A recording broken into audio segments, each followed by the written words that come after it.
IPL 2024 தொடரில் இறுதிப் போட்டி வரை சென்ற கொல்கத்தா நைட் ரைடர்ஸ் அணி குறித்து பலரும் அறிந்திராத சில சுவாரஸ்ய தகவல்கள் பற்றி இங்கு நாம் காணலாம்.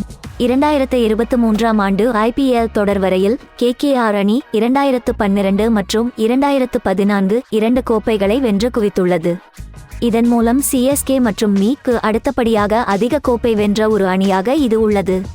2024 ஆண்டு IPL தொடருடன் சேர்த்து கொல்கத்தா நைட் ரைடர்ஸ் அணி ஆனது மொத்தம் 8 முறை பிளே ஆஃப் சுற்றுக்கு தகுதி பெற்றுள்ளது. இதில் 2 சாம்பியன் மற்றும் ஒரு ரன்னர்ஸ் அப் நிலை அடக்கம். கொல்கத்தா நைட் ரைடர்ஸ் அணிக்காக அதிக ரன் அடித்த வீரராக ராபின் உத்தப்பா பார்க்கப்படுகிறார். சுமார் 89 போட்டிகளில் KKR அணிக்காக பேட்டிங் செய்த இவர் மே 22, 2024 வரையில் மொத்தம் 1950 பந்துகளில் 2649 குவித்துள்ளார். இதேபோன்ற KKR அணிக்காக அதிக விக்கெட் எடுத்த வீரர் பட்டியலில் சுனில் நரேன் முதல் இடம் பிடிக்கின்றார். மொத்தம் 148 போட்டிகளில் KKR அணிக்காக பந்து வீசிய இவர் 145 விக்கெட்டுகளை மே 22, 2024 வரையில் வீழ்த்தியுள்ளார். KKR அணியின் ராசியான அணியாக பஞ்சாப் அணி பார்க்கப்படுகிறது.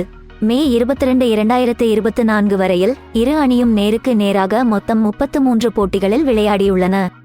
இதில் KKR 21 போட்டிகளில் வெற்றி கண்டுள்ளது. KKR அணியின் பலம் வாய்ந்த எதிரியாக MI பார்க்கப்படுகிறது. காரணம், MI அணிக்கு எதிராக மே 22, 2024 வரையில் 34 போட்டிகளில் விளையாடிய KKR 23 தோல்விகளை கண்டுள்ளது. 2014ஆம் ஆண்டு நடைபெற்ற IPL தொடரில் KKR இறுதிப் போட்டியுடன் சேர்த்து மொத்தம் 9 போட்டிகளில் தொடர்ச்சியாக வெற்றியிடுறது. இதன் மூலம் தொடர்ச்சியாக அதிக வெற்றிகளை பதிவு செய்த அணியாக KKR பார்க்கப்படுகிறது.